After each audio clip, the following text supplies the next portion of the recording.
I'm Clive Williams. I'm one of the wardens for the Brecon Beacons National Park, and we're up on the slopes of Mae'r, and we've come to look at some work that we've been doing up here in the past 5 years to do with peatland regeneration and revegetation.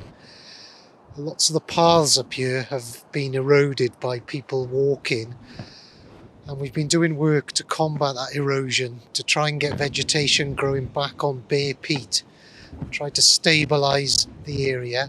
We've also done quite a lot of work to build paths.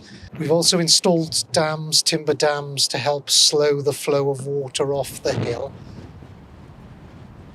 So this work has been quite successful. We've managed to slow the water up, hold more water on the hill, and try and get some of the important sphagnum mossing growing, and hopefully help reduce flooding further down in the valleys.